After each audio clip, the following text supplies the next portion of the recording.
That's what I wanted to hear. Good evening and welcome to tonight's second workshop on the budget. Tonight, we will be discussing Public Works Administration, garage, road construction, transfer site, cemetery, fire and ambulance general, fire and ambulance, capital improvements, special capital improvements, and revenues. And before we get started, I just want to go ahead and read a couple of things here. Just a couple of notes before we begin. I ask everybody to please remember, as you address the budget, that you are discussing a position and not a person who may be presently occupying that position. Please be prepared ahead of a motion or a budget request that you are suggesting to amend, including the line change and the totals. Please offer opinions, thoughts, questions, or constructive engagement. Everyone's input is helpful and constructive. We are a stronger body when we share, and that means everybody, all seven of us. So I'm looking for all seven people to be able to please contribute. Don't think that what you have to say isn't matter, or certainly everybody's opinions or whatever on this budget is very, very important. Please be respectful and talk when recognized by the chair and not over somebody else.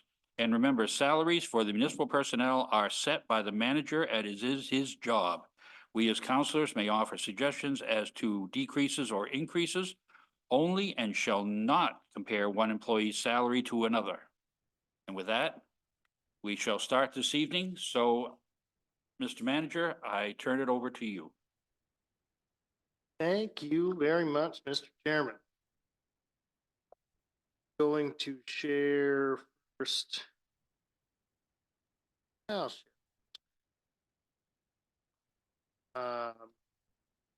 So right now we are looking at, and it would be the top page of the packet. This is our overview. It's highlighting departments that were altered, suggestions made last week. Shop total departments. The highlighted sections, differences, and we go to bottom of that one pager. We see new totals, FY4 tax raise and 25 tax raise. Difference, remember, was about $27,000 less tax raise at the beginning of that meeting. End of that meeting, without increasing the unassigned fund balance activity, roughly $23,000 above what was raised last year in taxes. So can certainly discuss so further fund balance. Not feel that you have to be conservative how we use that. Yes, I said.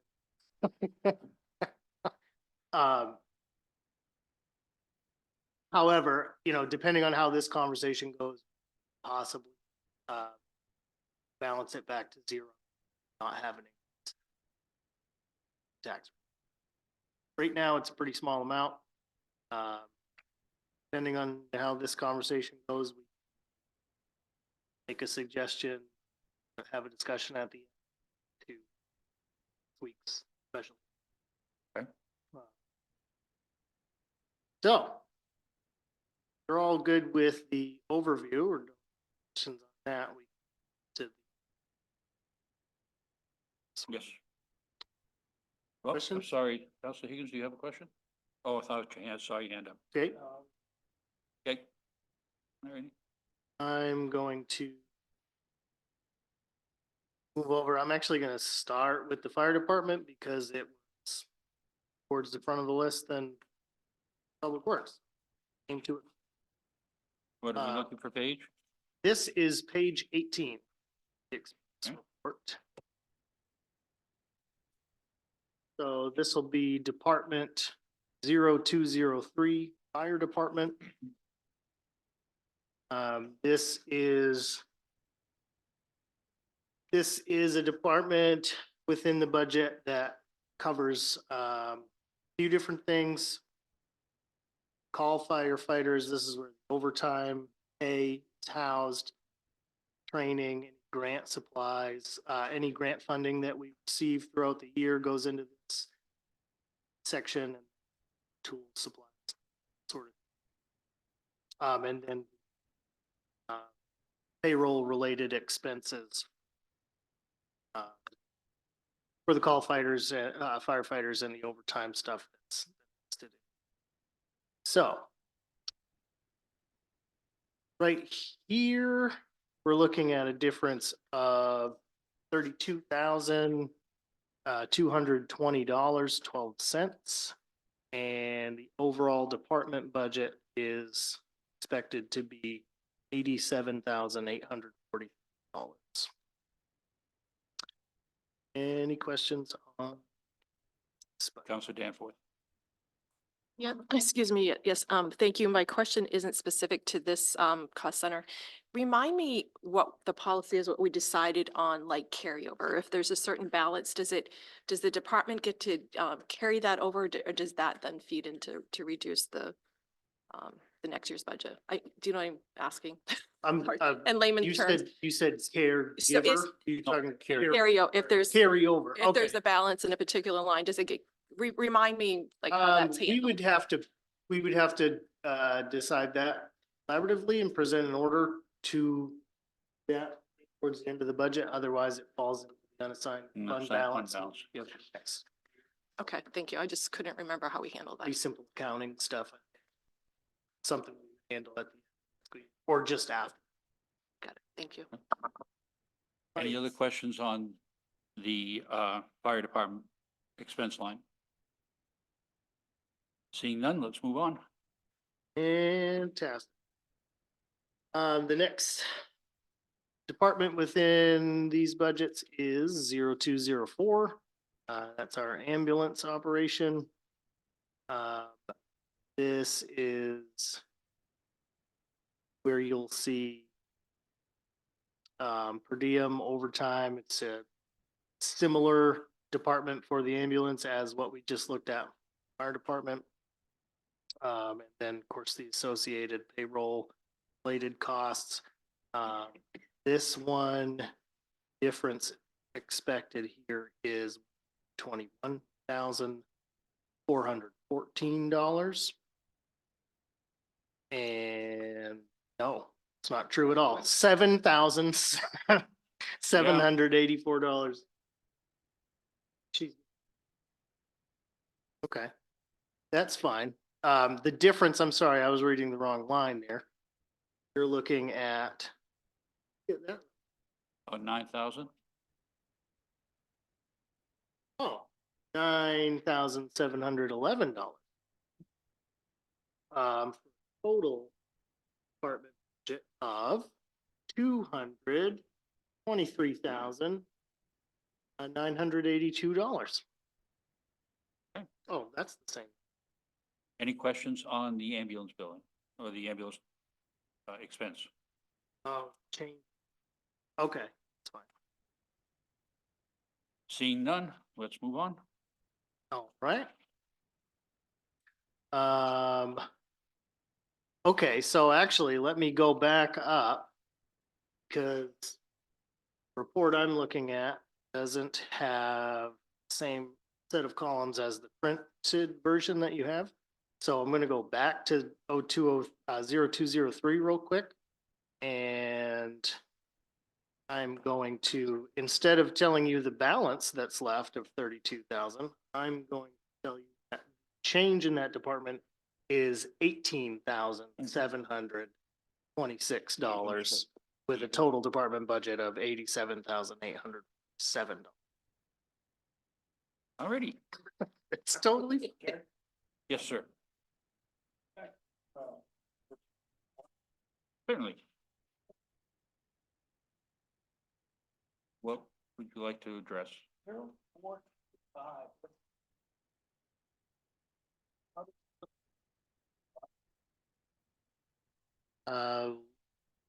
they call people who may be able to help. Is that the answer you're looking? Happy with the community that we have, Right, that's a paid service, so that would get billed to their insurance company first and to them after. Insurance was not cooperative on that, $50 fee for that service. Yeah, John's giving a lot of affirmation there. You good? Sure. Okay, anyone else? Okay, let's move on. So now we're at 0205. This is where you'll see expected salaries for, chief, full-time firefighters, EMT, other stipends and related costs.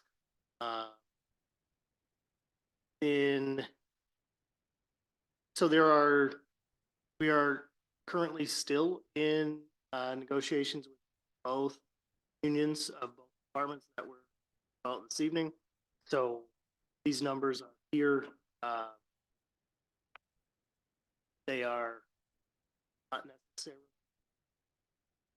I'm gonna call them placeholders for now. Okay, Conversation not completed yet.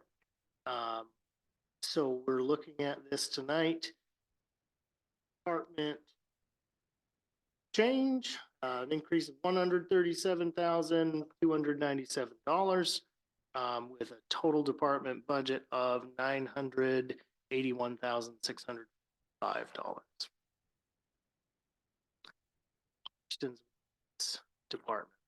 what do we, I can see different parts of the budget in the line here, but what are we mostly looking at? Is it the benefits now that we have more firefighters that are our regular firefighters, so it's the differences, a lot of the, I assume, is the benefit package? Or our firefighters that we've added on this past year, we had 2 more, we added. Yeah, we added through the budget discussions last year, we added 2 full-time positions. Yep. And then on top of that, benefits package. So that really would be the. That's a bulk of it. Any questions from the council? This would be the first fiscal budget that those are included in tax rates. Last year we had it taken from elsewhere. Right, Okay. that's overtime, yeah. Okay. Very good, let's move on. All right, page 21, we already did. 22. I think that's the end of the fire department. I believe so. We'll talk about that during revenues. Now we're gonna go to Public Works Administration. That would be the next one. Where page are you looking, Mr. Manager? This is page 29. Okay. Public Works Director is on Zoom with us this evening. He's mentioned the same kind of audio problems we get from these wonderful microphones. So I hope that he's able to follow along as best he can. If there are any questions? So the administration budget for Public Works has changed by $38,502.92. Nope, it is, yep, looking at the wrong one. $12,498 is the change there. And total department budget we're looking at is $125,948. Questions in? Any questions, concerns, suggestions? Seeing none, we'll move on. This is garage maintenance. We are looking at an increase of $4,500 here. For a total department budget of $38,500. This is pretty basic heating costs, water, sewer. And then we have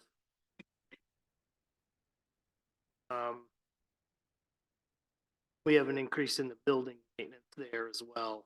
Mhm. Some neglect up there that we take care of at this point. Okay. Here. We good? Seeing Okay. nobody, let's move on. This is the blank department right underneath it. We're gonna go to page 32. This is Department 0407, Public Works, Roads and Construction. This is where you see, again, salaries that are technically under negotiation at this point, so not a lot of detail to share there. And scrolling to the bottom of that department, we have a change of $23,048.72 for a total department budget of $1,357,546. Any questions? No? Questions, comments, concerns? Counselor Demay. I'll yield to council well first. Okay? Go ahead. Yeah. There we go. I was just disappointed to see a decrease in the road paving line. That's the biggest complaint that I hear from citizens in Millinocket. Our roads and our sidewalks are terrible. So I would actually like to see an increase in that, not a decrease.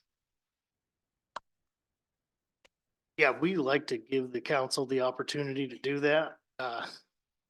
The council increased it by $100,000 last year and it was very well received. So have at it. Counselor Demay.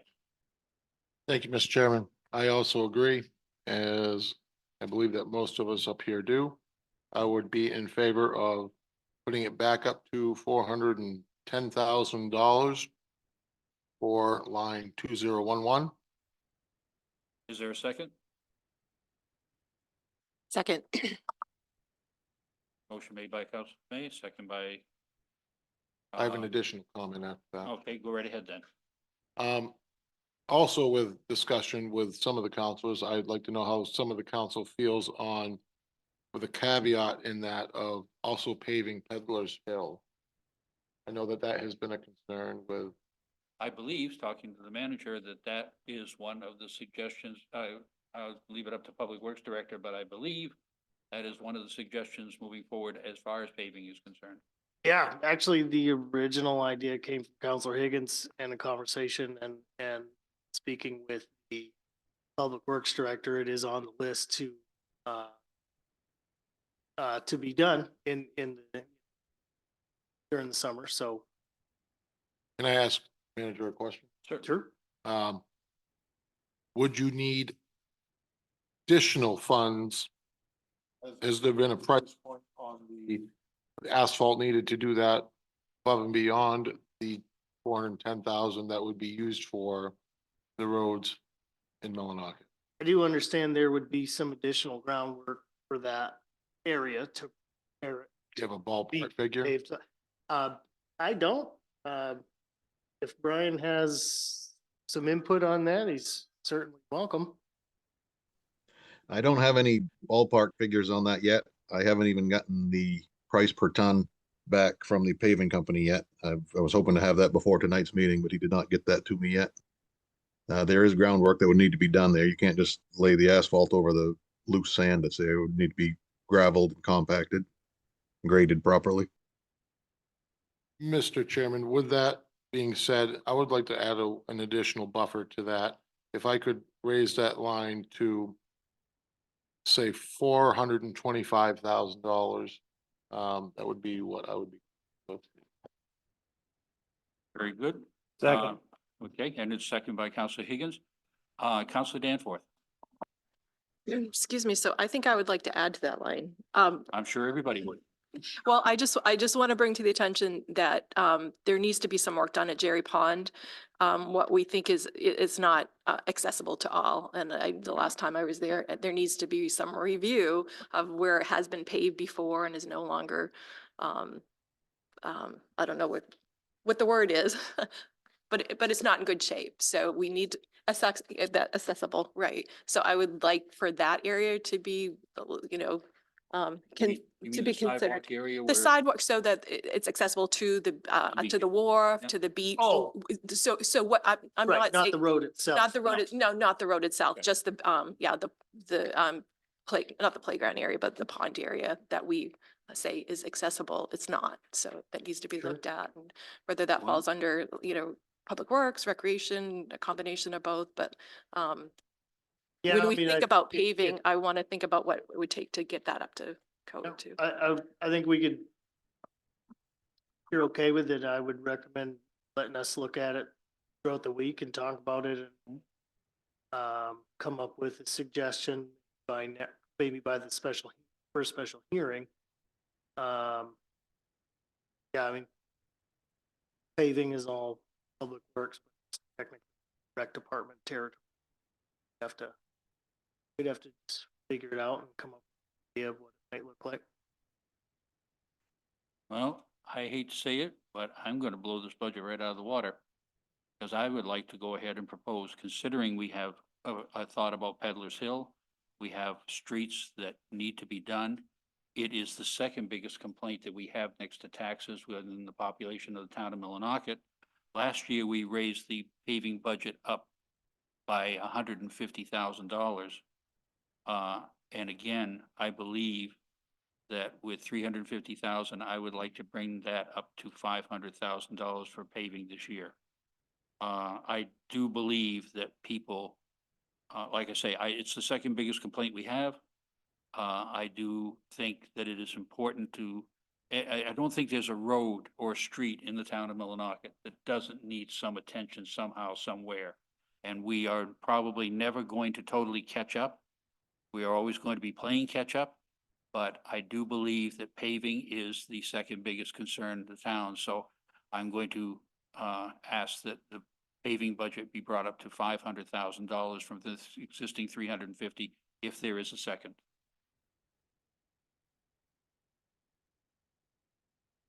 Second it for the sake of discussion. I think it's a very aggressive number. I was thinking more of the lines of 450,000.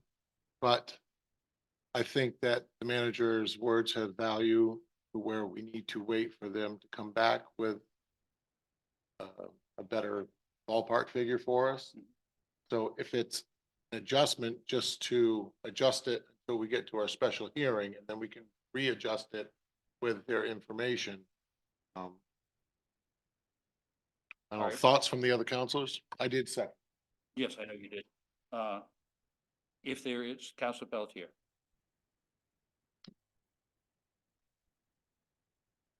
We all know what the situation is with this, roads and sidewalks and, 500,000 is a good faith effort. And so I'd say that'd be minimum.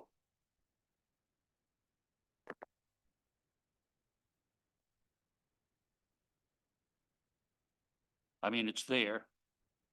If we come back in our public hearings and it is determined the numbers you have don't necessarily support that amount, we can always pare it back. But I would rather err on the side of going for the $500,000 for paving. And then if, like I say, when the public hearing comes up, if it's deemed that it's going to be too much as far as what it will do to the tax roll then I would think we could pare it back then. As easy as we can add to it, we can take and pare it back. Yeah, Brian and I and Bev, we can chat about that a little more over the week and If you would. come back with some competent information by Okay. say. Very good. Anybody else? Councilor Higgins. Thank you, Mr. Chair. with the state of the roads and the sidewalks in this town, I think that 500,000 is a very reasonable number. For safety on those sidewalks, I mean, we've heard many people from the town talk about Mhm. tripping. I mean, our arteries are bad, Central Street, Scott Ave, Bates. They're all, they need some work. We need to give it some attention. Thank you. Thank you. Anyone else, Counselor McGowan? Thank you, Mr. Chairman. I too could support that. I actually was speaking with a gentleman from out of town during the eclipse. He was walking in front of me down our main street here, basically telling me how terrible our sidewalks are. So I was a little embarrassed and I was like, yeah, I know. So I definitely can support that if, I mean, I don't want our budget to be drastically over, but it is definitely needed. So I could support that. Very good. Well, now, and I'll just remind folks that I am in the process of working with a representative from the Department of Transportation on Village Partnership Initiative that would help place those sidewalks, you know, should we be successful. So, Absolutely. yeah, it's on everyone's mind for sure. Yep. All right, any more discussion on? Better stop now, I guess. All right. In No, seeing keeping no with, more, shall we in- move on? in keeping with other practices, if you'd like to, there was not a vote taken on that. but We don't need, Okay. we'll just put it in and move forward. I'm taking that under the advisement of council. No, we're all set. We should be, it was motioned and seconded, so we should be all set. All right. Well, we will certainly discuss that and come back next week. We're gonna go. Oh, we already read that number. All right. We're gonna go to page 35. This is Department 0409. Okay. That's the transfer site. The overall budget change here is a proposed $45,614 for a total department budget of $516,456. Couple of points, a couple of items to point out there would the building maintenance that needs to be done over there. Mhm. Got some very broken garage doors that need to be replaced. Hay was very outdated. So, you know, a couple of those are the biggest things there. Yeah, any questions on that department? No, is there any questions, comments, or concerns? One thing I would like to know, Brian, if you could, when did we did some work on the garage doors out there a few years ago. Oh, I'm terribly, yeah, we did some work on the garage doors a few years ago. Or at least Ralph had proposed to, I don't know if the work was actually finally completed. Were those doors worked on? Or are these new doors that have to be done besides those? It's not the doors themselves, it's the openers that we're having trouble with. And Ralph did fix one of them, but there are 6 doors total over there that Okay. are all the same age. Okay, thank you. I'm all set. All right, anybody else with anything? Let's move on.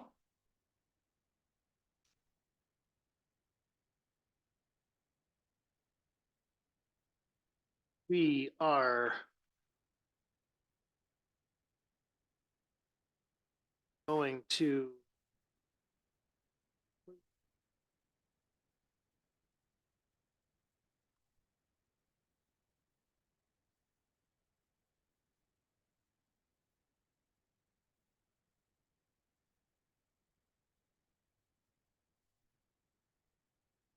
page 47. This is the fun part about jumping around. Mhm. Page 47, 0902, this is cost to operate our cemetery. We are looking at a change of $11,497 for a total department budget of $76,837. Any questions, comments, concerns? Seeing none, let's move on. Fantastic. I think that allows us to move over to the capital improvements budget. And then to wrap up with page 58. Gonna go to page.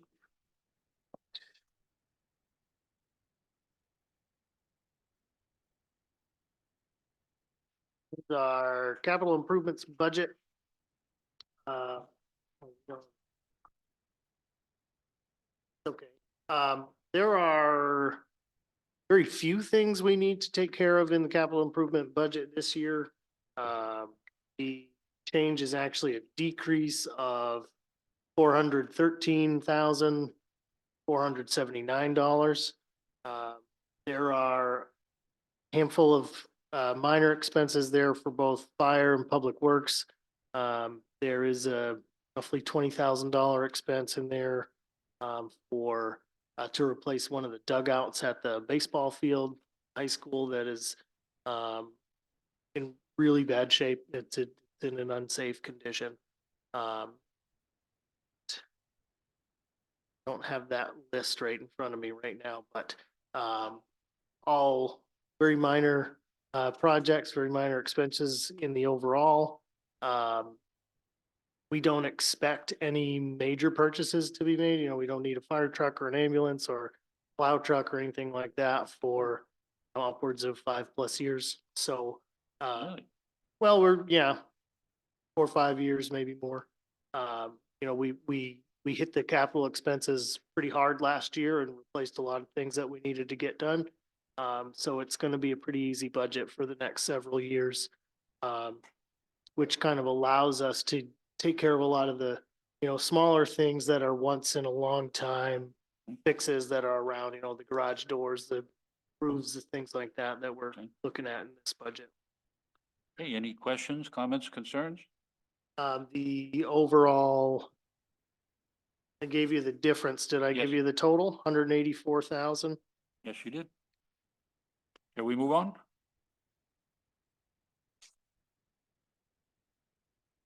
All set?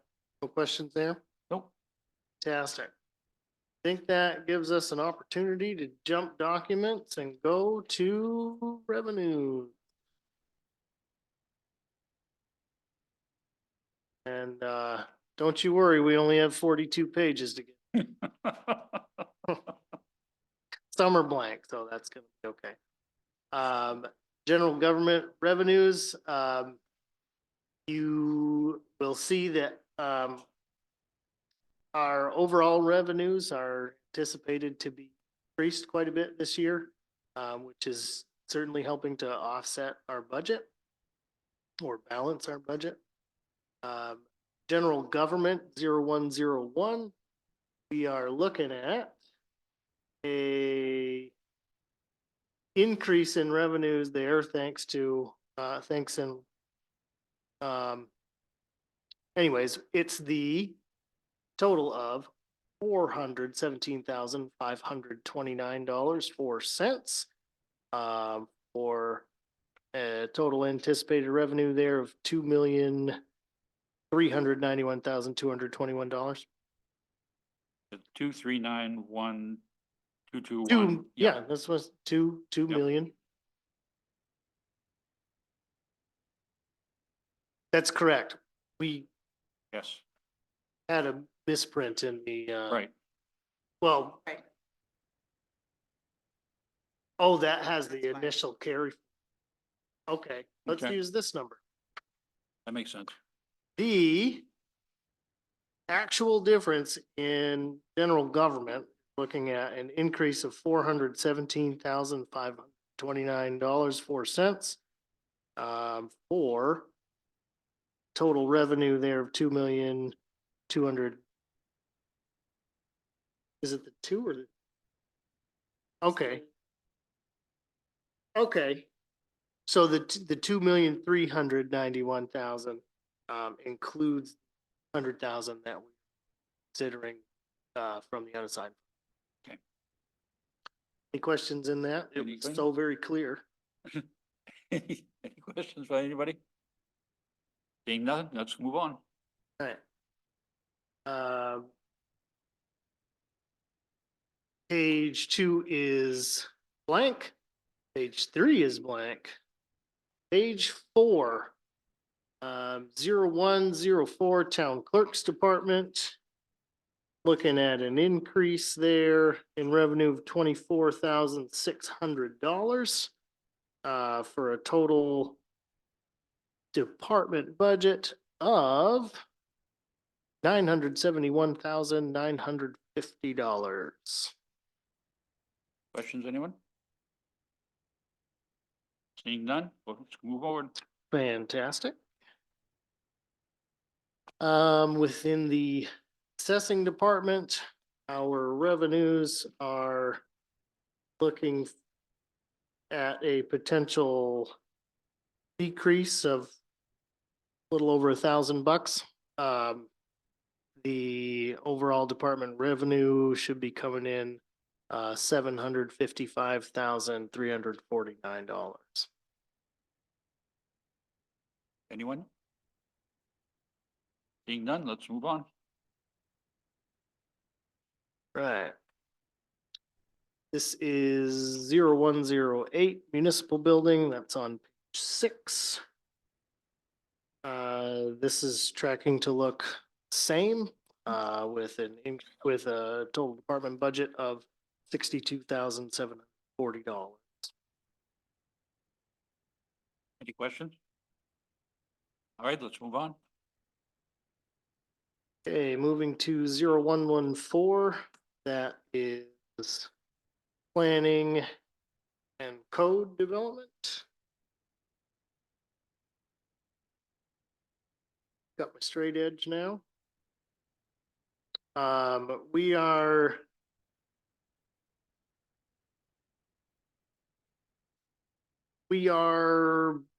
anticipating an increase there of a little under $4,000.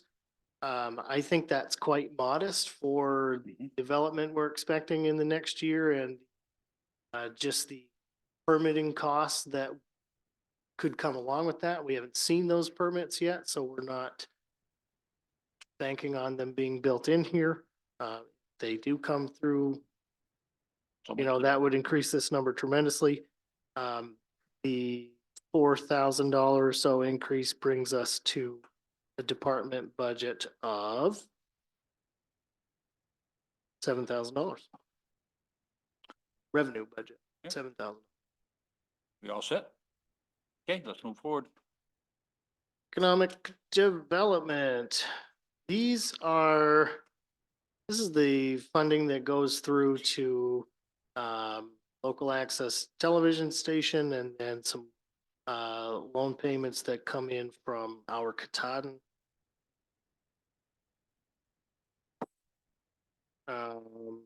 Interests are down, the balances are down, so we're looking at a decrease there of $4,139 for a total department budget of $116,676.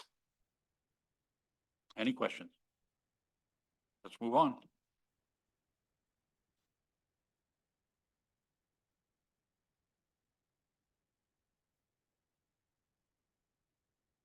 So if we go to page 11, 0203, that's the fire department.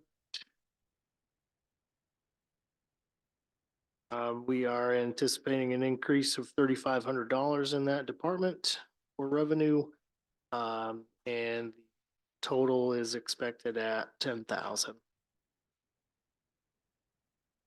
Comments, concerns? Nope, we're good. Let's move on. Page 12, this is 0204 ambulance revenue. We are expecting a $19,000 increase in revenue in this department. Depending on how billing goes, there's plenty of room for growth beyond that. Our building this in at $377,500. Questions? Let's move on.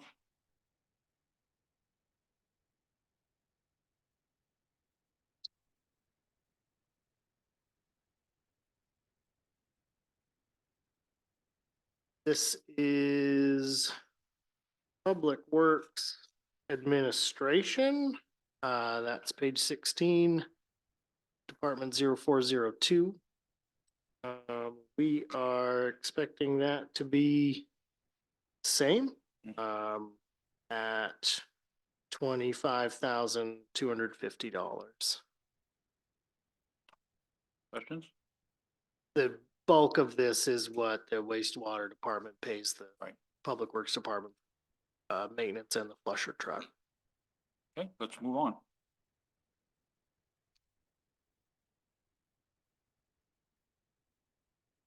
Public Works, Roads and Construction.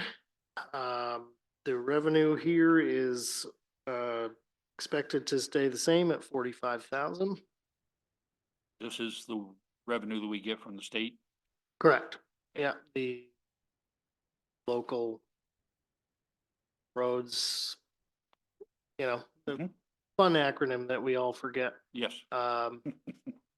Yeah, that's the bulk of that, though. It's assistance we get from the state to help the paving budget. Anyone, with any questions? Let's move on.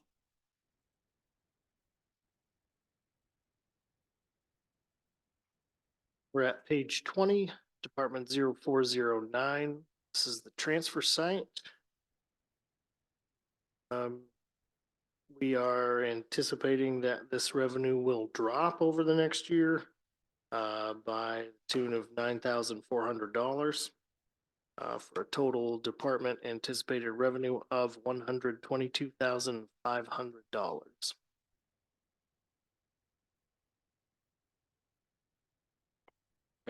Anybody?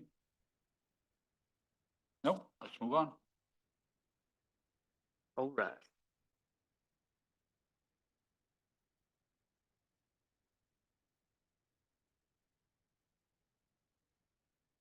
Oh, we're picking up speed now. This should be general assistance. Page 28.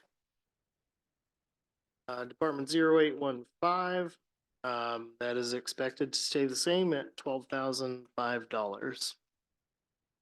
And this is a 70% reimbursement of what's given out during that, through that program. You good? Let's move on.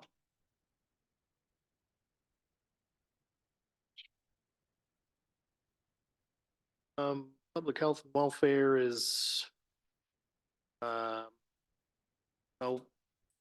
that is a line that's a department we're not using this year. Mhm. For revenue. There were a couple of special funding sources that had been put in there in the past. Cemetery, I think, is next, page 30, Department 0902. We're looking at potential decrease of $2,000 there, putting the revenue at $20,000. Any comments? Seeing none, let's move on. Recreation, we are expecting a decrease there of $1,000. I believe that's related to Kids Peace program and their decision to not use the pool during the summer, Okay. or the staffing at the pool during the summer. Very good. Seeing no hands, let's move on. Snow sled ATV program, expecting a healthy increase from that program this year. It's $44,220 expected to the positive. Total of $121,200. Very good. Seeing no hands, let's move on. airport operations. These lines are not actually used in this budget, this Department 1101. Okay. So we will go to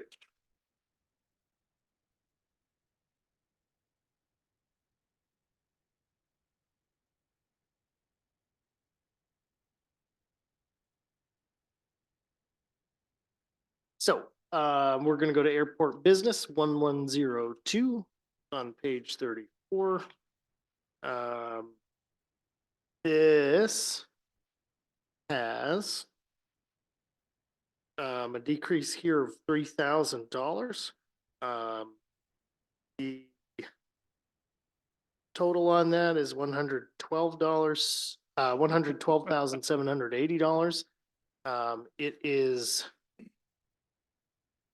very likely, I think, that the revenues will come in much higher from that, I would imagine. given the amount of development that we're expecting with additional hangars and leases to come throughout the year. But you know, it's not finalized at this point, so we didn't want to bank on it without real numbers to go by. But we can safely say this will be the minimum. Any questions, comments? I am always impressed with the coffee sales. If nothing else in this whole thing, the fact that $750 for coffee sales out the airport, I think is pretty impressive. Yeah, it comes from about 3 or 4 guys too. Uh, Jeff, did you have?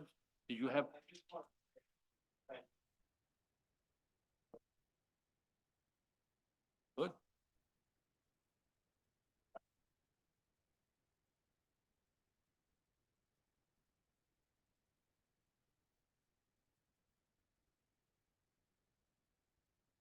Thank you.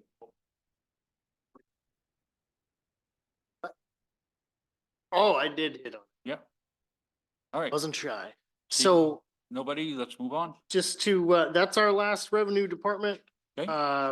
I'll just recap and say that the final numbers at the bottom of this revenue report shows an increase of $491,920 for a total revenue expectation of $5,051,171.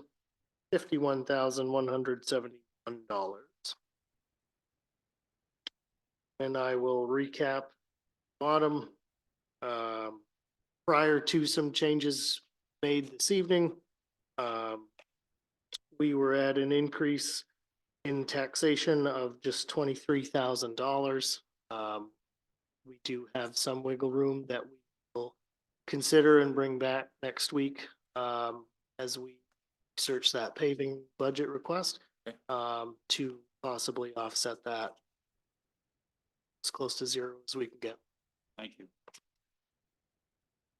All right, with that, I will move to we come out of the budget workshop. And we will move into our regular council meeting. Mr. Chairman, Yes, sir. may we request a 5-minute recess? Absolutely. 5-minute recess.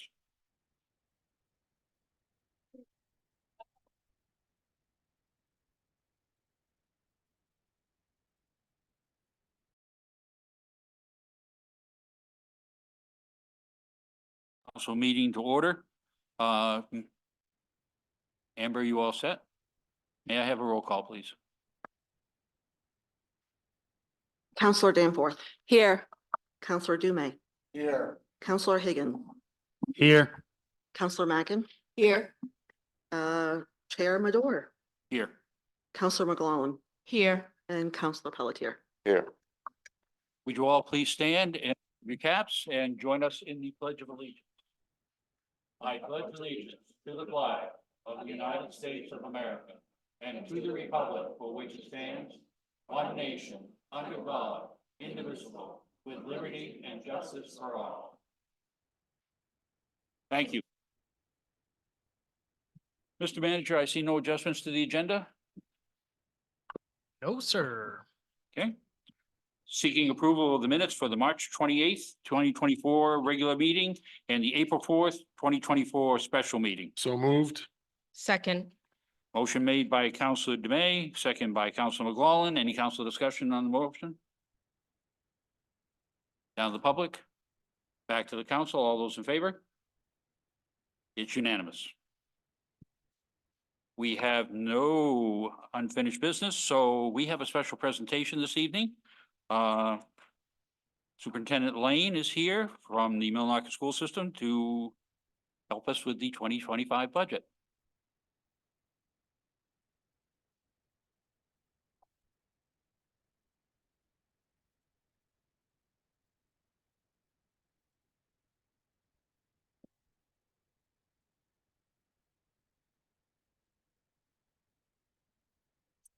You want to make sure your green light is on.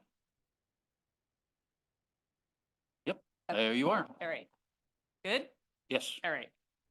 Thank you for allowing me to come and talk with you again tonight. I think by this point, you know that I love to tell narratives, right? I like to tell you what the kids are doing, how the school is progressing. And so this is an opportunity for me to share just a little bit of that and then go into what we need in order to keep those types of programs going. And I've already said to a couple of folks, I was glad to see part of your budget meeting tonight because last year I was too green. Like I didn't know every time you were telling me go on, I'm thinking like, but I have more to say. I need to tell you more, but now I get it. So I will try and follow the procedure. So a couple of things that have affected our budget this year, of course, are the same things that are affecting your own. Inflation, our health insurance came in anticipated to be around 6 and we budgeted for 3. There are some things with our insurance that are going up, which I'm assuming maybe yours are as well. Things like co-pays, emergency visits, things like that are changing for our employees. Our transportation went up 3%, including our pre-K run. And I went back to Bruce and asked if we could negotiate again, and we dropped down by 1.5%. We have negotiated contracts with teachers and custodians, secretarial and clerical, and that was a 3-year contract I mentioned to you last year. But we're doing a 1-year, or we're in the middle of negotiations right now. We met again today, and we haven't settled that one yet, so there's a little bit of information there. Excuse me. We have our heating oil rates went down 2 cents from last year, so that's a good thing. And our electricity, we're actually started in December receiving some of our benefit from our solar relationship, and that will be like a 15% that we'll see. So those things are on the positive side for us. FMLA has added a new component where employees, based on our overall payroll, we're going to have to pay 0.5%, and that starts in January of 25. So that's included. Making some provisions for out-of-district placement in case we were going to end up needing that. A couple of other things that have affected our budget are full-time equivalent FTE positions. We have eliminated a program, therefore one staff member, and we've had a reduction by attrition, and we've had a reduction by just based on need. We did like a forensic review of our programs and the staffing of the programs. So that's been a reduction in a couple of staff positions. All of that to say that 76% of our budget is related to payroll and health insurance. So if 76% is invested in our people, it doesn't leave a whole lot of wiggle room for all the other things. So just kind of keeping that in mind. On the revenue side, we're negotiated on Tuesday. Building rental, and Louie and I met with the team, and they're going to get back to us on if they agree. We've asked for an increase, so we're hoping that that comes through. Athletic receipts held about the same. International program went up $68,000, but we also lost $40,000 taxes that have now been imposed. EUT busing and tuition has gone up just slightly. And I would be remiss not to mention the cliff. that you've heard. I've talked about it a couple of times. It's hit the news. I'm sure you're all familiar with the fact that the federal funds are drying up. And this is the year where we really start to feel that. Tough decisions have had to be made. We've had to be creative, we've had to be open, and we've had to look at new ways to meet our needs. Our goal is simple, and that is to celebrate all students who march across the stage as they graduate. But getting to our goal is very complex. I hope that you can see that we've worked through all the departments, all expenditures, and evaluated them based on the needs of our system. We have a mission to grow students who are independent thinkers and able to thrive in life. Our decisions must support that path. I think the budget that we're going to demonstrate tonight shows that we are looking at trimming staff, supplies, programs, everything. We're not looking at any single area to get all of the savings or balance the budget with one thing. So we've placed our value on success. Success, of course, is the good facility, safe and productive facility, and supporting our employees as well. At the same time, we're also trying to be very aware, very cognizant of the tax base and the fact that it is the Millinocket citizens that give us the schools, support the programs. That's where I'll stop my story. Okay. Absolutely fine. So we have done 6 versions of this budget. We started in late December, a couple weeks later than last year, and we've done 6 versions. So the version that you have was actually sealed on Tuesday, probably right before you got it when I sent it over to Beverly and Peter. At that time, the increase was represented as a 5.42. The highest we got was when we started was at 6. We went to 4.99. They made an addition, and so that went back to 5.42.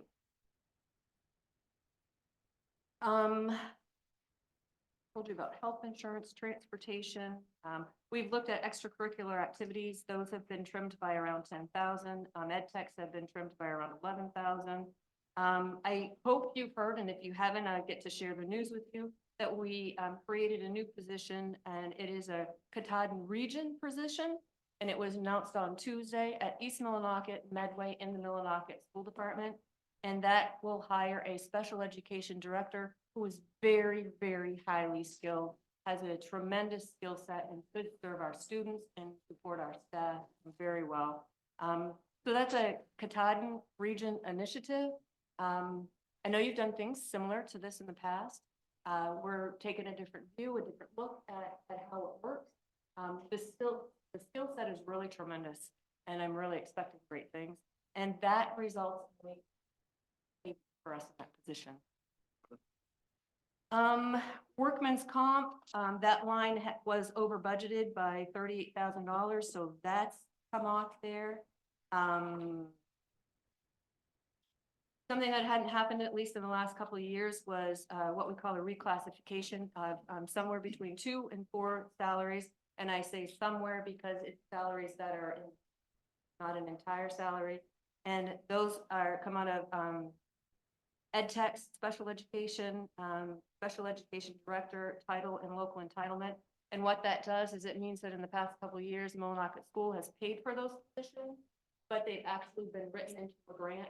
So we were able to take a portion of each of those and actually get funding out of the grant. So that's a savings on the Millinocket side.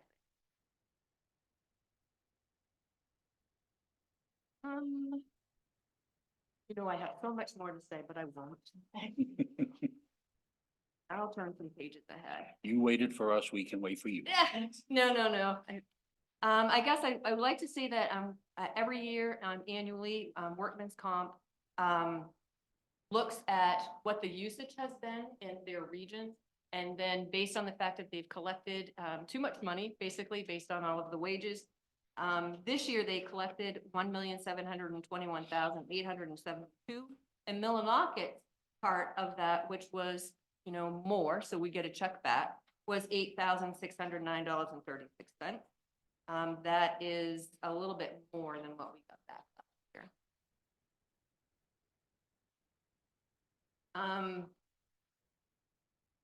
We've talked last time we sat together, actually, LV 974, which was the new teacher salary scale.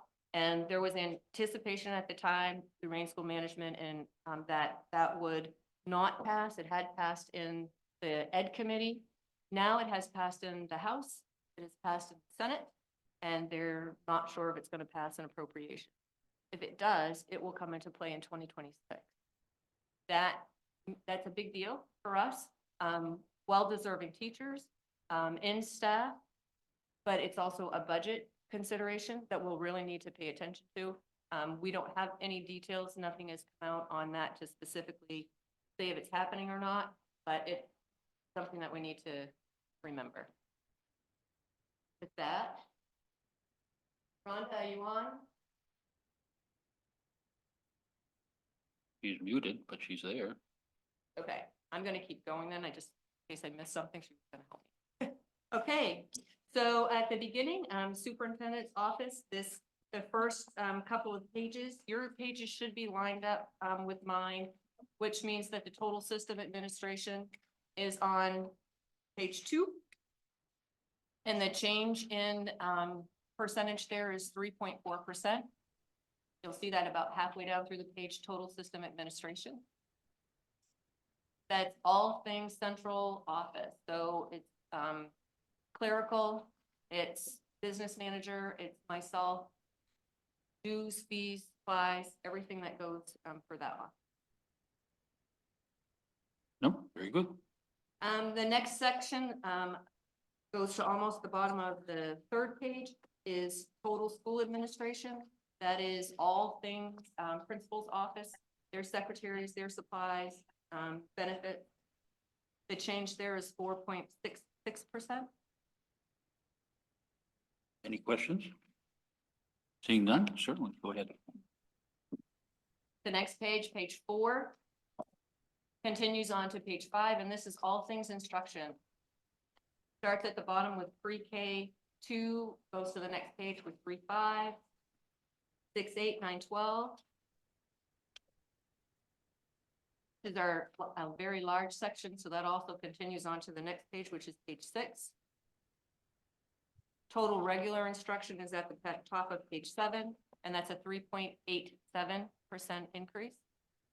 That's our teachers' salaries. That represents their raises. It represents the increase in health insurance, all supplies, new programming. Anything? All set? So on page 7, we start there with special ed office, K-8 special education resource. Turn the page to page 9 and 10. All things continue to be special ed. Self-contained classroom. That's where we get speech and language, some of the special services that are written into IEPs. Physical therapy, occupational therapy, speech therapy. This is where our staff are. Our psychological services, if there's a student who needs some special testing. That's where substitute teachers are. That's where tutors are. And that continues on all through page 10. And halfway through 11 for our total special education. And that line is up 41, that cost center is up 41.98%. There's a lot of services there. I know that's a lot. There's a lot of services there. A lot of that is driven by laws and regulations. We are looking at those programs to make sure our students receive what they need. And as we continue through, this line may wave a little bit, but you know, the special ed rules are their special ed rules. But I know Shelley? Yes. I see that 17.717% for all of special ed. Yep. Did I misunderstand? Didn't I highlighted the wrong Okay. line? Okay, You guys probably recognize that. My apologies. I got, just gonna ask, but I cut it by 30. Yeah, I'm sorry. Okay, so it's really not that bad. That was just a joke. Thank you, Miss Rhonda. You're welcome. I Okay, think, good. under the circumstances, I think we're all set. Right, let's go, let's go. Okay, my apologies. Okay, so now we're halfway through page 11 and we're starting at K-8 guidance. And here's the, some other services. So health services, that's our nursing staff, nursing supplies, it's technology, K-5, 6, 8, 9, 12. It's library, both schools, all the people that support each of those things, health, library, technology. That goes through all of page 13. That takes us to 14, halfway through. Total service, total student and staff support is an increase of 8.46.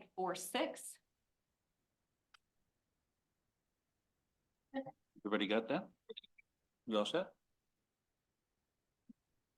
We're all set. Thank you. So beginning on page 14, halfway through, we'll go to co-curricular activities. Madam Superintendent, just for 1 second. Rhonda, can you do me a big favor, only because it's a policy of the council and the council meetings? Can you turn on your camera, please? We have a policy where when they speak, we need to see them. Sure. If that's all right, Rhonda, I would appreciate it. Only when you decide you need to interject or speak. Okay, it's not coming on for some reason. I do have it on. You're looking lovely. Yeah, we want to show how to use it. All right, we'll work around it. Okay. Sorry. No, that's fine. Mhm. All right, we can all set. We can move on. Okay. I think we were just starting co-curricular activities, the middle of page 14. Yes. Extracurricular activities, that's all of our sports. It's esports, basketball, football, cheering. It's all of our sport activities. That takes into consideration all of the adults who support those, all of the supplies, transportation. And that line is down 0.34%. That cost center is down 0.34%. Good. Any questions? Let's move on. The next section is maintenance of the plant, operation of plant, elementary and secondary. Total facilities maintenance on page 17 is an increase of 17.72%. Supplies, of course, have gone up significantly. Anybody have any questions? Councilor McGowan. Thank you, Mr. Chairman. Can you, I'm just noticing under the maintenance of plant, the 200,000 for contracted repairs and maintenance. Is that just moved from a different line, or can you just explain that where it was 0 in the past years? Ms. Rhonda? Camera's on, thank you. We added that line because we need some roof repairs. And our intention is to, I'm not sure, but our intention is to use some balance forward, carry forward in order to support that roof repair that we need because we have a leaky roof at Stearns. And we haven't had that done, so it's something that we do need to have to do when we were planning to use balance forward to support that expenditure. So the funding for that would be a wash. It would be fund balance coming in and going out under a capital. So Thank you. Well, that's a good. Rhonda and I had talked a little bit a few days ago, but I didn't know. I just wanted to see if that's what Yes. that was. Thank you. So Yes, it is. The last time that I was here, we talked about, we had put together a capital improvement plan.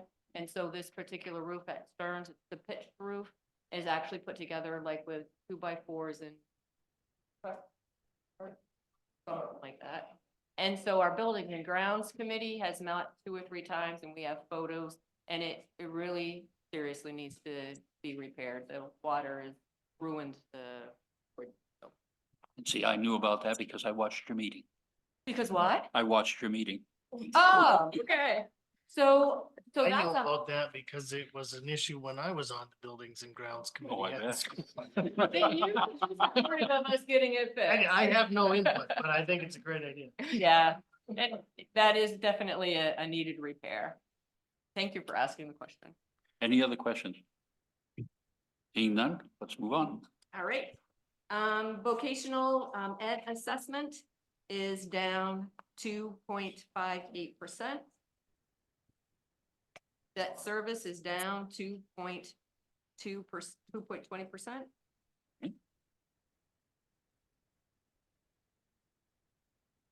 Transportation is up 12.27%. That's page 18.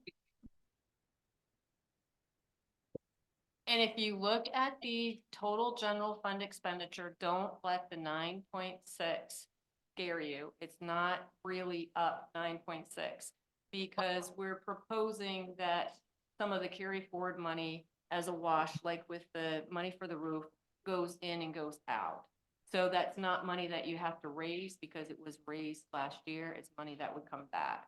So last year, I did not know, we didn't have a capital improvement plan. I didn't know curriculum needs. This year, I'm proposing that we use some of that money to support some of the things we need, like Granite Street is still a tier 3 school. And I'm proposing that we use $50,000 of that money to buy them some new curriculum. They've been working really hard with the math coach and in trying to improve and define the needs of the students to allow them to progress so that they can get off that SIPS list. So they've found a curriculum and that's $50,000. And then the $200,000 that Tammy pointed out, we also would like to use. That leaves $100,000 left over from the anticipated money. And I was going to sit here and say, as kind of like a gesture, I guess, like take the $100,000 and use it for tax relief. But last year you had a much larger chunk that you could take. But I have to say that I feel compelled to sit here and say, I would like you to let us use that $100,000. We need the 1970s sprinkler system at the Granite School. And it is not critical today, but as plumbing goes and materials go, it's gonna need some work and it's gonna need some work in the very near future. So I'd like to ask that you allow us to keep that money and not use it for tax relief, but to do the repair there for the sprinkler. Councilor Dumeay. Thank you, Mr. Chairman. Just for those of us that do not know, could you explain the tier system and the importance of it? I don't know what the difference between tier 3 and tier. Yeah, Thank you. absolutely. So the state of Maine has a system where they rank all schools and it's based on through the year testing and all of the testing is benchmarked. So no matter what grade you're in, there's a point that they would like you to score, assuming that that's going to get you to graduation and future success. So they take your scores from year to year. They look at your attendance, like our school attendance rate is very critical. So you've probably heard people say, and certainly if you know any staff, we're always talking about engagement. How do we get our kids to come to school very regularly? Because if they don't, that counts towards this tier system. So tier 3 is where, even though I'm going 4, tier 3 is where Granite Street has been for a number of years. And it's kind of tricky because some people look at it like, well, if you're on the tier system, then you get some grant money and you're supposed to use it for professional development. So that's fine. You're getting money and you use it. But the thing that it's not addressing is the fact that also means that children who aren't progressing at the pace of which we need them to be successful. And so the tier system is basically how far you haven't met the goals. So tier 1, they offer you a little bit of like coaching, maybe webinars. Tier 2, they kind of get a little bit more particular with, your attendance isn't great. We want your plan. What are you going to do? Or your scores in grade 8 aren't okay. We want you to put some focus there. Tier 3 is basically saying, your scores haven't progressed for a while. We're going to give you this. They give us some money for some coaching. So we have Kate Greeley with a number of times. She's the math coach. She's the one that was helping us with this curriculum. And there's more regular meetings. There's all kinds of meeting minutes that you can read. We have to submit them into the state. So we're monitoring much more. Follow-up questions. Certainly, go right ahead. So with that tier system, and I'm only asking because I'm interested, so 1 being the best, how far down does it go? 3. 3, thank you. That's all I have. Thank you. Anybody else? Counselor Danforth? Yeah, excuse me. Thank you, Mr. Chairman. I have a couple questions. So one of them, you have talked about the carry forward amount.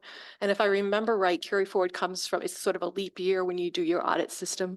I'm wondering when you're going to actually know the leap year amount officially, Right. when that might happen. And then I have a second question. We haven't anticipated, it was anticipated for 2 weeks ago on Friday. And then it was anticipated for last Friday. So they gave us what they anticipated to be, and that's the numbers reflected in here. I don't know if you folks received the letter from the auditors. It was very lengthy. And it was to everybody. It was every customer. They had like 470 customers, not Millinocket focused. And basically what it did is say, thank you for your patience. We're working on 470 audits. Like, I think it might have told us ours wasn't a priority or something, right? I mean, in a kind of just way, but they're overwhelmed. Their company has grown by multiples. So they told us a couple weeks ago, they told us last Friday, and then they gave us this anticipated so that we could do budget. Go ahead, Counselor Danforth. So as a follow-up, so yeah, so soon at some point you'll know that amount, but you also mentioned you're still negotiating some Yes, salaries. Yes, we have one group is negotiating now. We met today and we've made some gains in, coming to the table, but we haven't completed it. Okay, so that number might change your bottom line. It might. And the total. It might, Okay. yeah. And I guess I'll throw this in now. If you would allow us to not use that extra 100,000 for tax relief, that would be very helpful with the sprinkler system, with negotiations, things like that. Yeah. That leads me to Mr. Manager. What would be the procedure for the council to allow for the school to then use that $100,000 for what the superintendent is suggesting if we do decide to go that route? Can you remind me what the $100,000 is and where it came from? So my understanding to your question is that we simply put it into the budget and you don't ask for it. Where last year, the money that was sitting there, the council at this time said, we will put that money towards tax. Are we talking about unexpended funds? Yes, Oh, Undesignated. undesignated fund balance. so the school's undesignated funds or unexpended funds goes into the school's equivalent of our unassigned fund balance. So that pretty well stays under your purview, Good. Okay, we're happy. I mean, if you were There you to, go. put a request in, to the council to use additional funds, that would be a different Okay. process, but if it comes from your budget, it's your money. Okay. I see. I didn't understand that being new last year, how that Sure. process. Yeah. Thank you. Thank you, Mr. Manager. Counselor Danforth and then Counselor McGowan. Thank you. And my second question was around the sprinkler system. Have you looked for grant funds to fund that? And do you have a grant writer that can help with that? I don't have a grant finder and we didn't seek a grant because it happened today. So we got a plumber today to take a peek and give us his best guess on how long it would last, but it's 70 years old and it's metal. So we will start that extra work right now. Counselor McGowan. Thank you. I just had a question. There wasn't a revenue page with the budget. Yep, There is, Miss Casey's going to speak to that. Oh, okay. Yeah, yep. Because you were speaking about some of that in the town manager and I were like, we don't see a revenue page. So, Yes. okay, thank you. This case, would you like to go through our revenue source projected? Yes, I have a revenue sheet, here. I'm sorry, we didn't give it to you. So it looks like this year proposed under local assessment, we are receiving 383,034, and that's under the local EPS assessment. That's our EPS formula. Debt service is $95,065.89. The local appropriation is looking at 2,395,872.43. We have some local appropriation for adult ed. Do you want me to run through all of these or just give you a total? Yes, all of them? So we don't have a sheet to look at. You do not have a sheet to look at, no. Okay. I understand it, but I don't know if the other council members are fine with her reading it or. And overall, our actual revenue sources are up roughly $500,000 compared to what it was the year before. Shelley, do you have that sheet? I do, I can copy or. If you would, please, I think it would be beneficial for the council to have.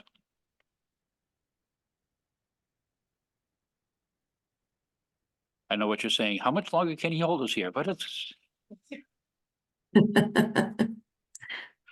I just think having the revenues in front and in black and white Yeah. really makes a big difference. Right, agreed.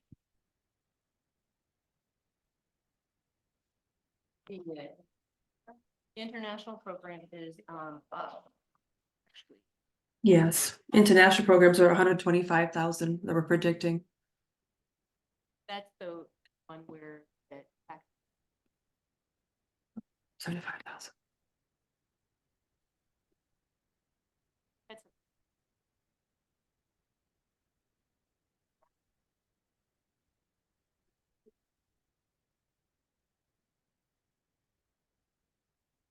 they were, everybody.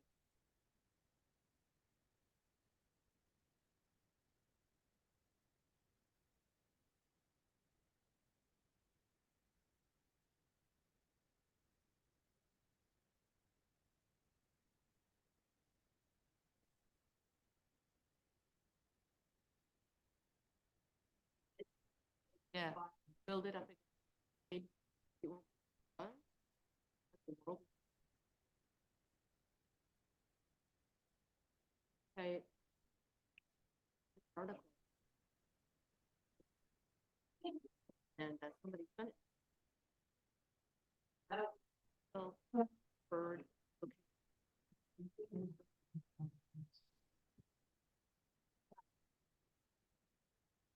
We have risen. Spending. Like.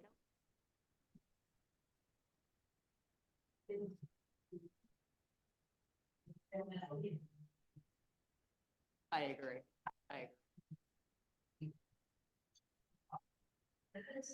Downstairs. Okay.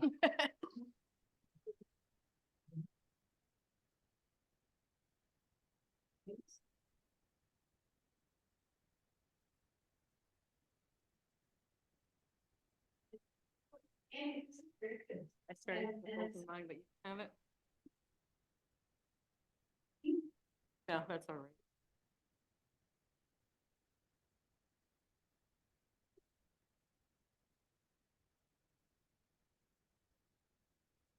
I. And the next day.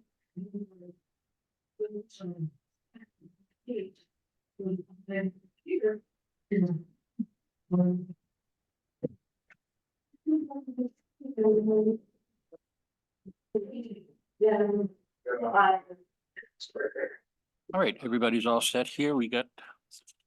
Oh, I didn't get one. I want mine. We were just huddling amongst ourselves. We're not really in a position right now, but certainly down the road a little bit to have the discussion of possibly sharing a grant writing opportunities with the community, with the town and the school. Might be something we'd be interested in looking at. Absolutely. So I mean, right now, our community initiative director has pretty full load of things that she has got on the burner right now, but Okay. certainly it's a conversation to have maybe a little later on down the road, and we'd be more than happy to do that. That would be wonderful. To get our foot in the door to know direction to go. That'd be Mm. great. Thank you. Thank you, and thank you, Mr. Manager. All right, so we've got all this, we've got our revenue projections. Any other questions for the superintendent while she's here? And shall we go over the revenue source sheet that we've just received? Or did you already? We get it all covered? Okay.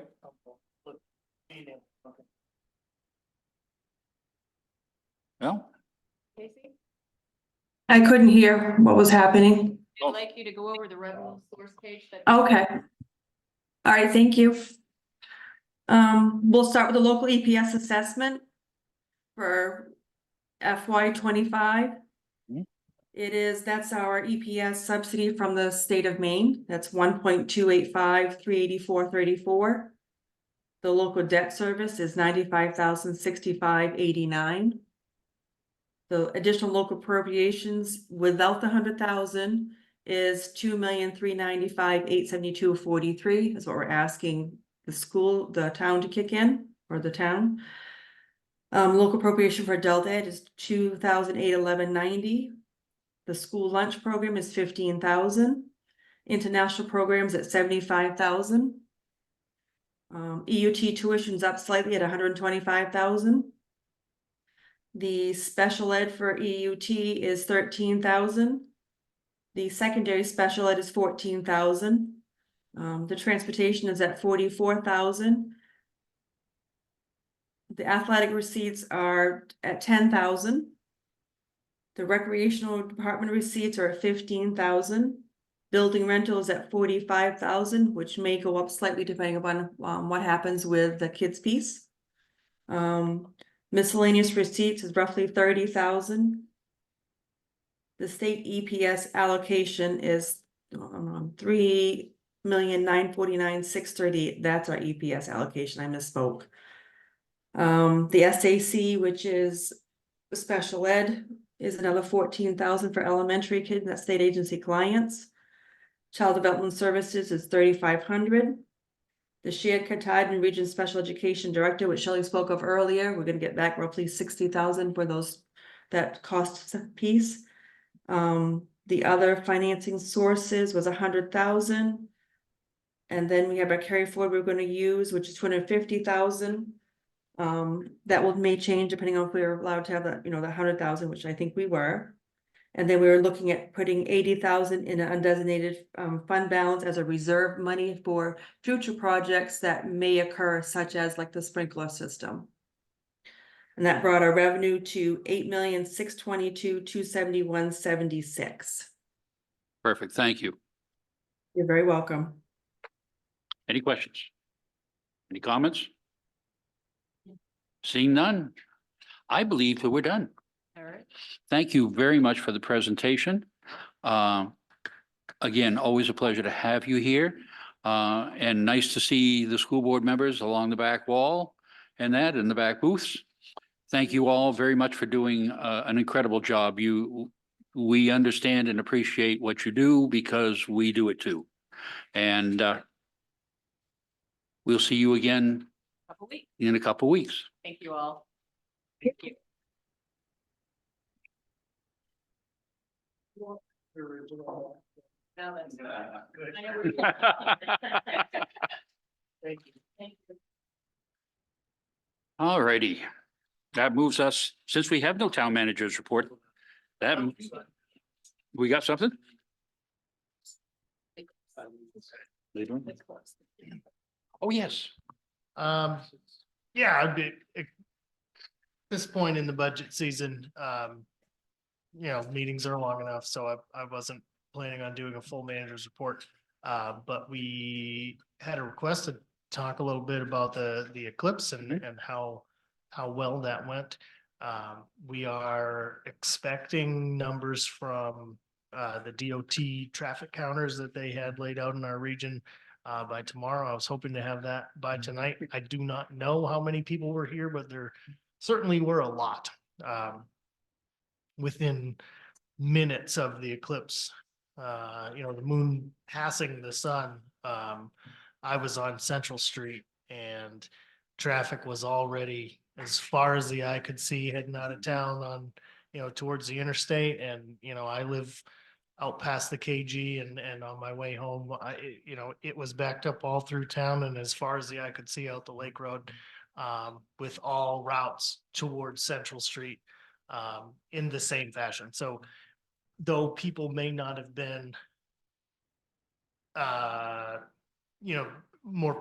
may not have been as much pedestrian traffic as I certainly expected. There were a lot of people here and in our region. I'm anxious to hear what those numbers actually might have been. And I can probably give an update on that, next week or in 2 weeks.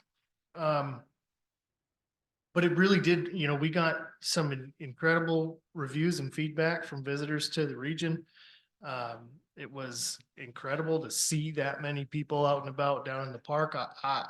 I in all of the years I've lived in Millinocket, have never seen that many people in Veterans Park.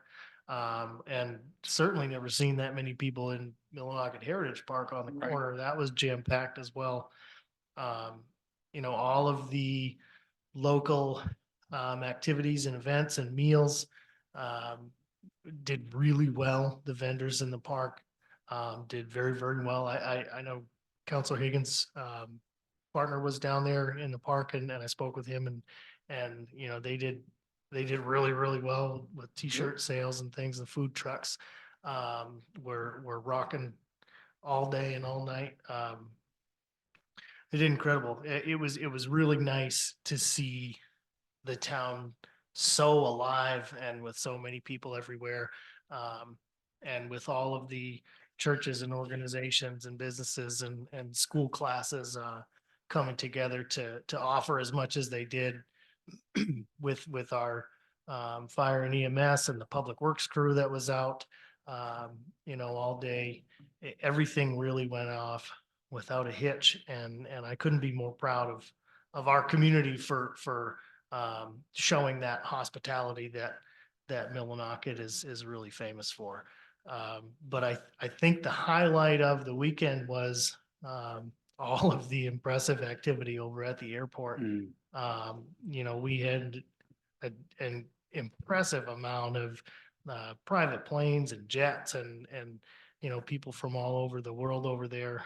I'd actually like to see if Jeff would come up and talk about all that excitement at the airport for a little bit. There certainly there was a lot of traffic there and a lot of money spent that day, so Jeff, do you mind giving an update from the airport?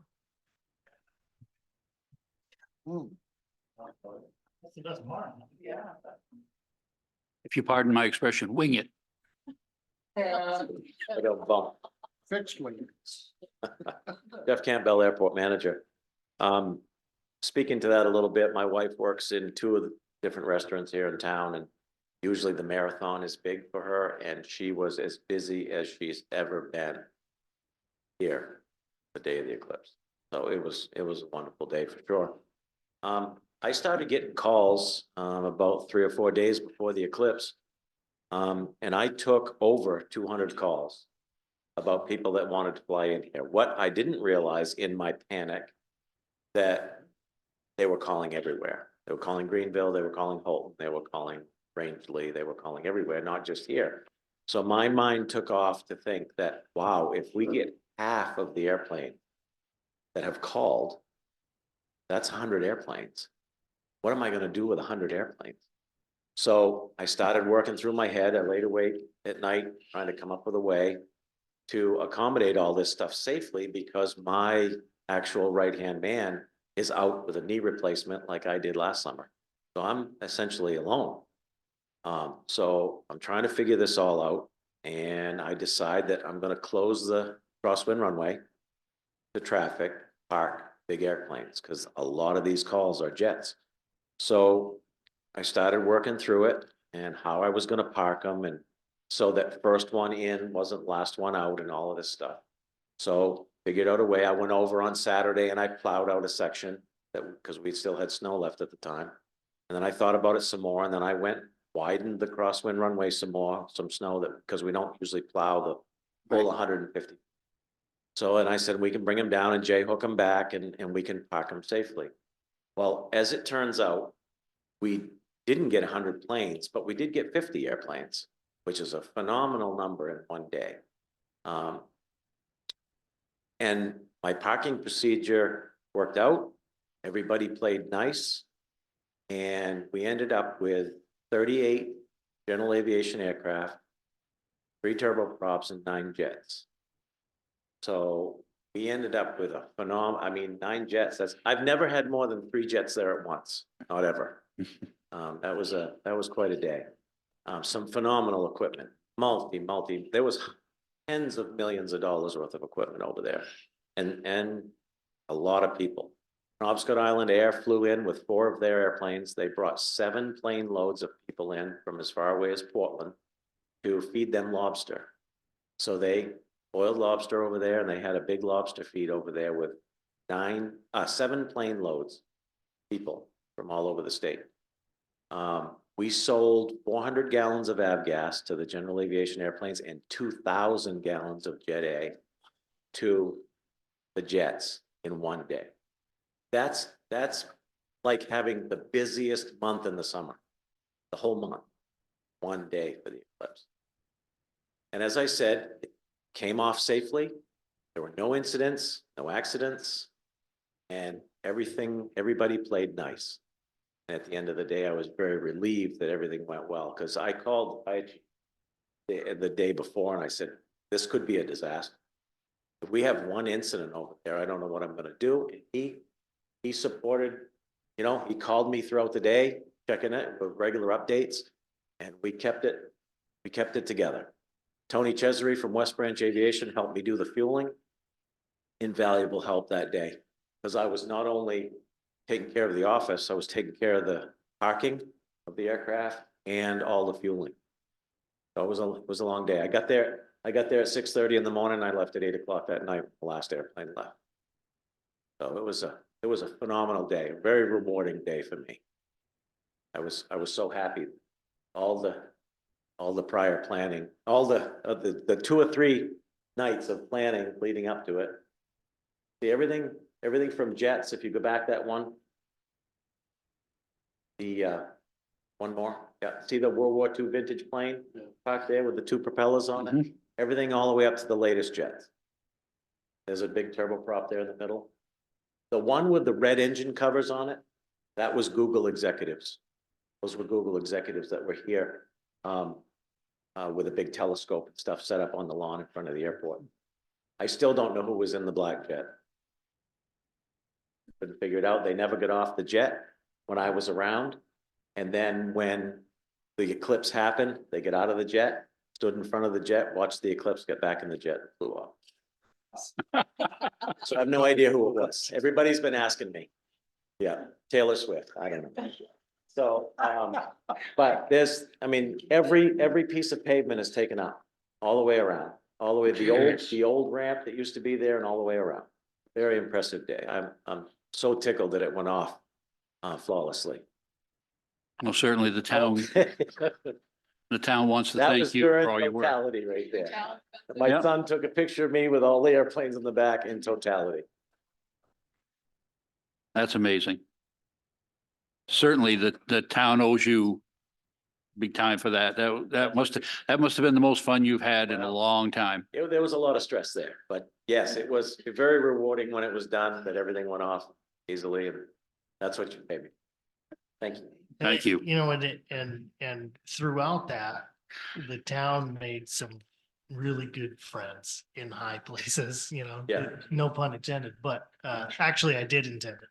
I won't lie. The They're- town made some really high profile friends there, you know, some people that may be able to help advocate and help support the growth for what we have there and what we're shooting to expand to. There was zero negativity during the day, nothing. Nobody complained, nothing. Good. One thing I want to ask Jeff too, would those jets have been able to land had the runway been reduced to 36, whatever they say? None of those jets. would have Thank been you. Able to land, Thank you. not one. That's what I thought. That runway extension and the length that it is now with the extension on it is invaluable for that airport to be able to get those type of things. Counselor Dume. Thank you. Is that the conclusion of your, Oh, no, I have more. no, I'm talking to the manager. Oh, yeah, that's all. Oh. you have specific questions. No, I don't. I just want to share my experiences of the eclipse as well, since that's pretty much what the manager's report is. Jeff, congratulations on running a successful event up at the airport.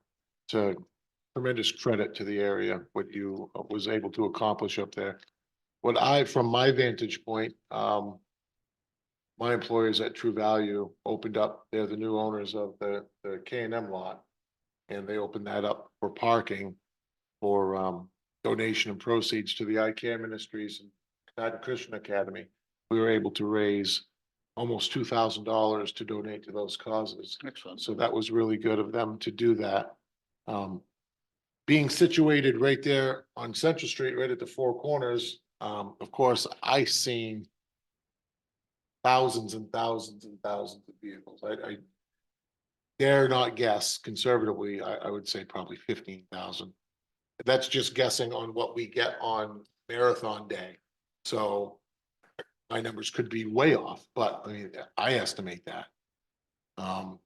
And from also that vantage point, I also seen fire and EMS respond 2 or 3 times to only incidences outside of Millinocket, which was great. East Millinocket Police Department did a fabulous job, in my opinion, on everything that they were doing, that they had to deal with. So I think between fire and EMS, doing a splendid job, and I don't think anybody really gave them any grief about the traffic. Everybody pulled off. It was just a wonderful display of what can happen in Millinocket as it's at its busiest moment. And I think that we, in the midst of a beautiful eclipse, one that I'll probably never ever see again or share with my family, Millinocket shined that day. And I just want to show all my appreciation and success to everybody that was involved. So that's all I have.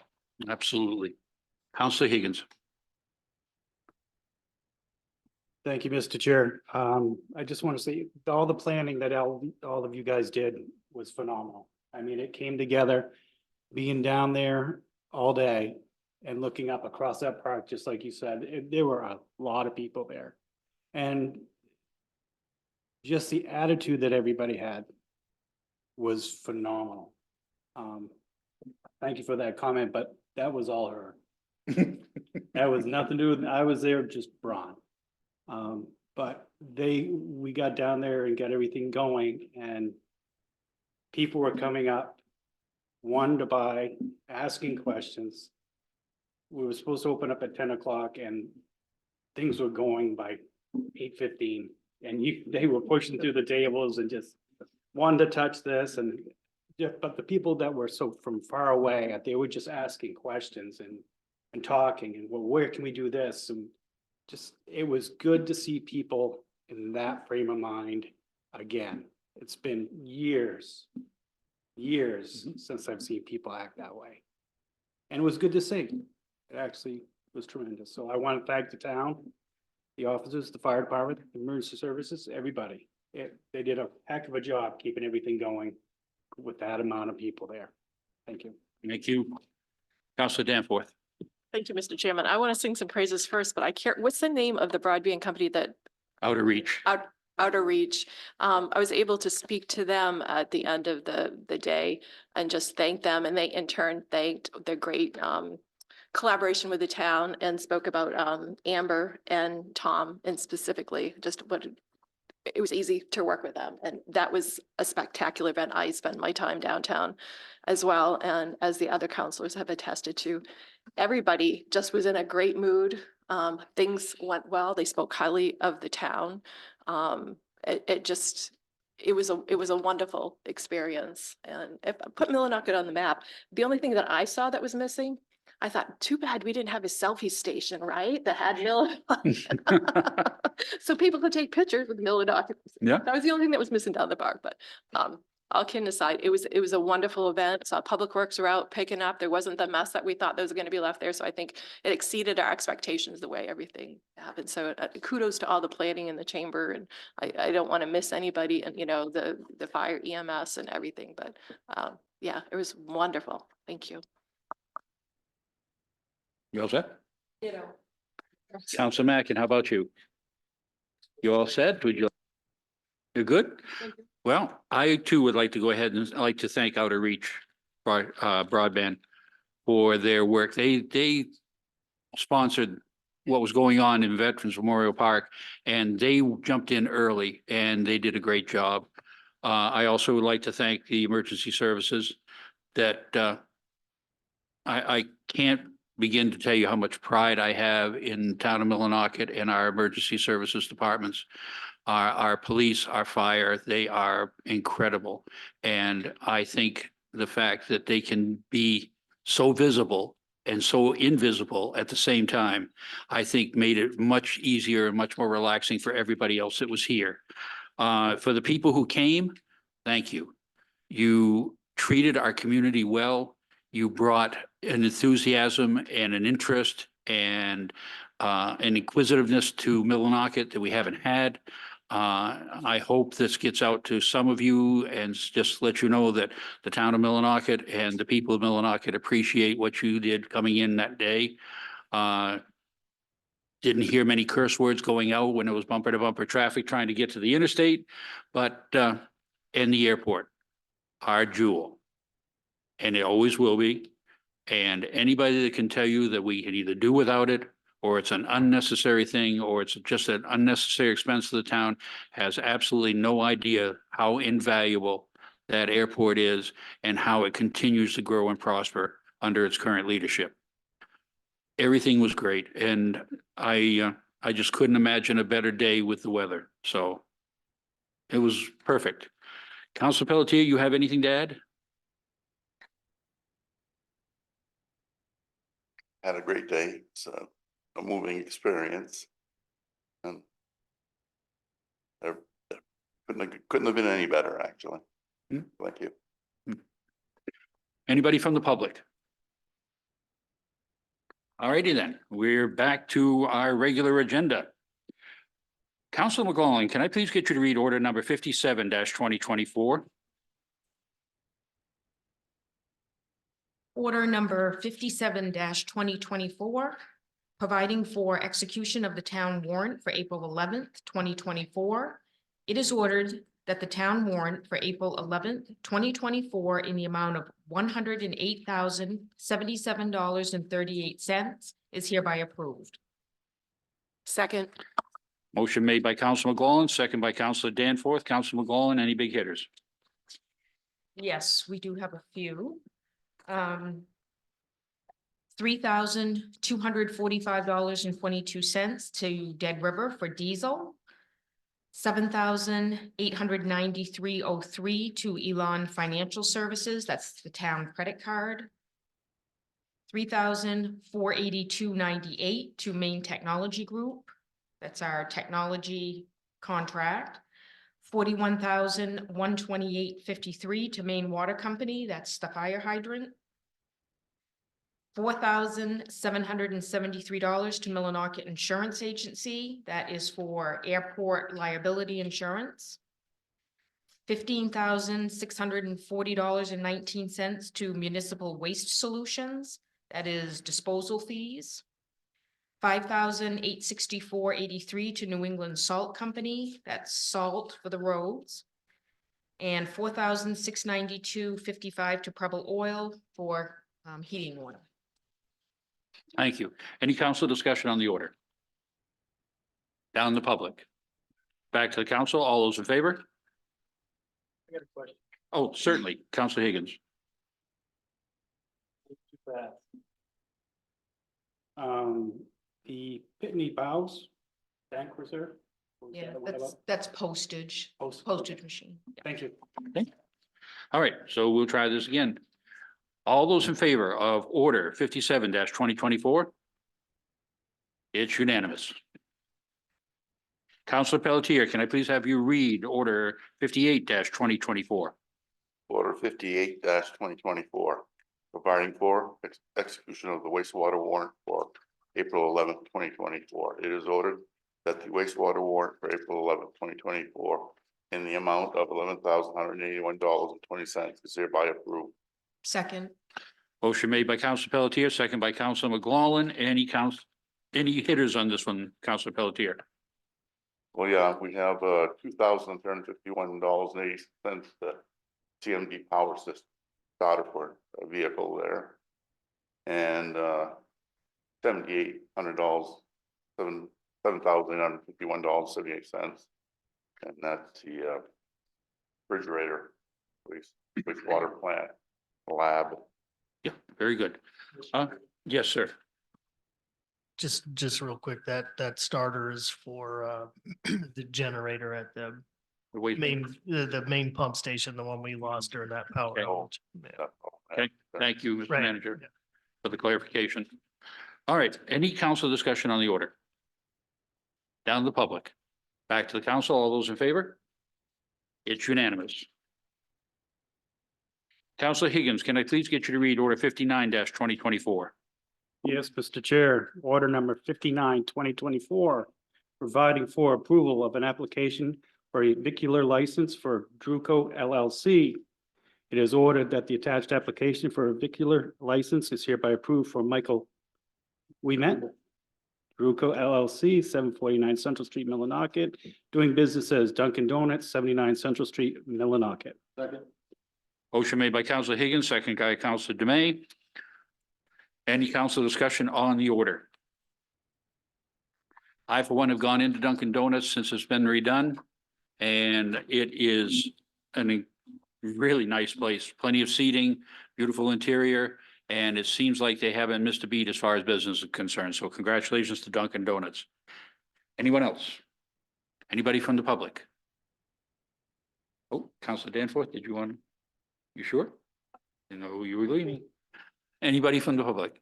Back to the council. All those in favor? It's unanimous.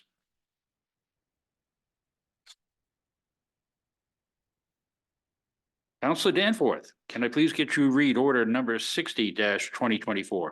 Yes, order number 60-2024, providing for approval of an application for a victualler license for the Blue Ox Saloon. It is ordered that the attached application for victualler license is hereby approved for Thomas St. John, 61 Penobscot Avenue, Millinocket, doing business as the Blue Ox Saloon, 61 Penobscot Avenue, Millinocket. second, Motion made by Councilor Danforth, second by Councilor McGlaughlin. Council discussion on the order. Seeing none, down to the public. Back to the council. All those in favor? It's unanimous. Councilor Dumeay, can I get you to read order 61-2024? Yes, Mr. Chairman.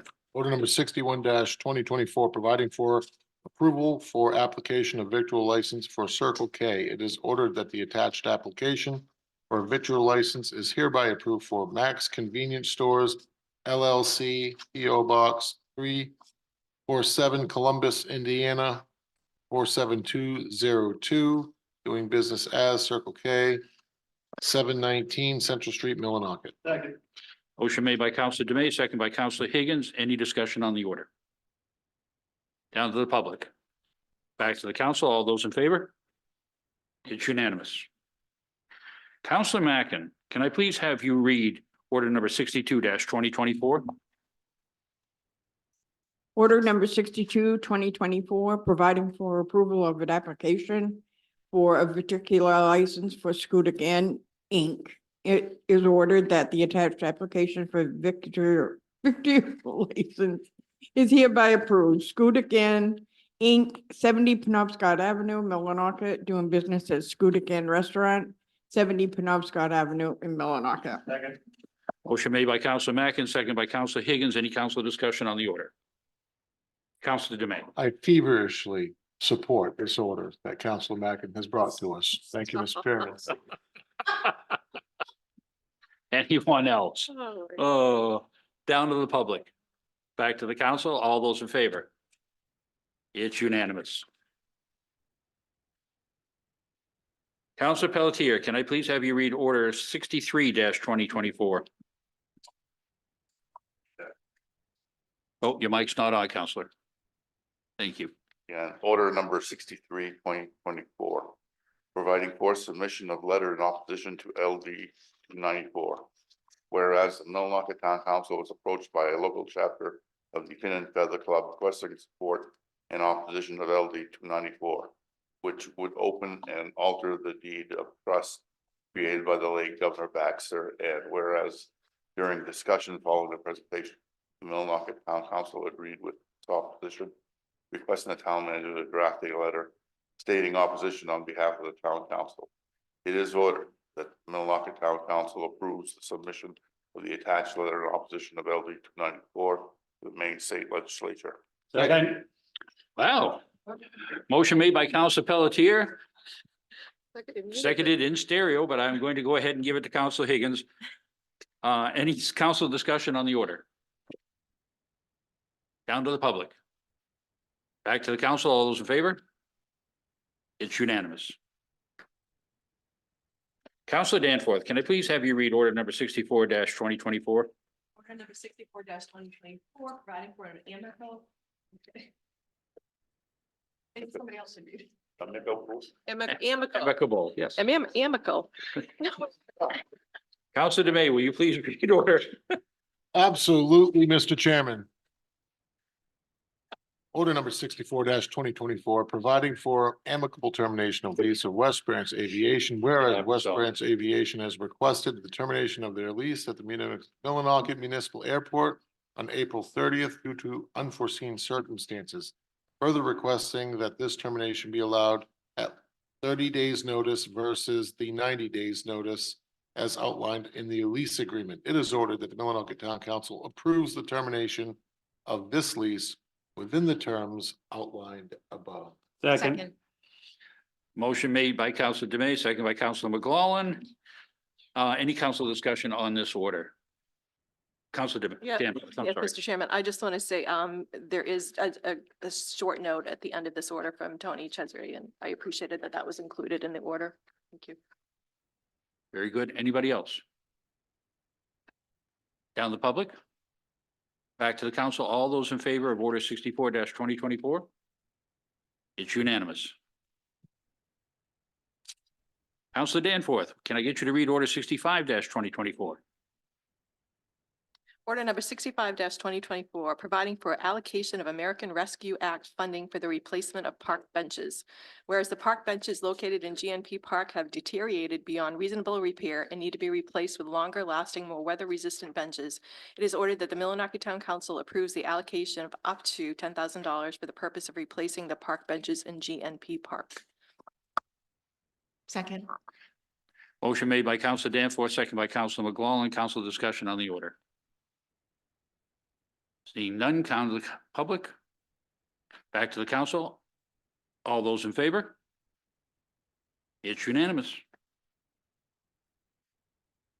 Counselor Dume, can I get you to please read order 66-2024 In its entirety, yes, in its Mr. Chairman. entirety? Order number 66-2024, providing for approval to submit federal assistance grant application for Millinocket Municipal Airport. Whereas the town of Millinocket is invited to continue with federal assistance funding program for the airport, aligning with past practices and subsequently embark on the expansion of taxiway for further development.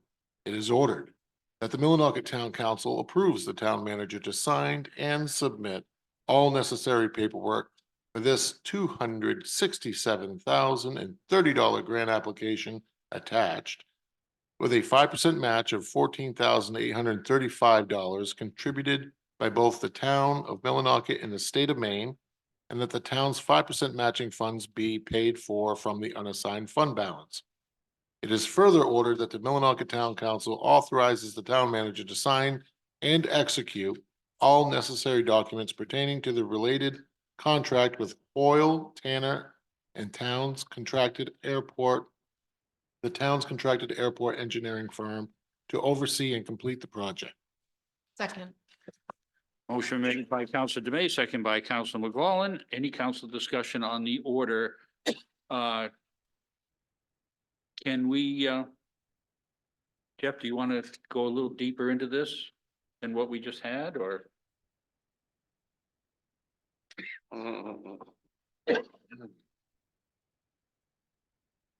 Jeff Campbell, Airport Manager. This is the grant application and the contract execution for the taxiway extension for the hangars to be built. Basically the bottom line. Perfect, thank you. You're welcome. Any council discussion?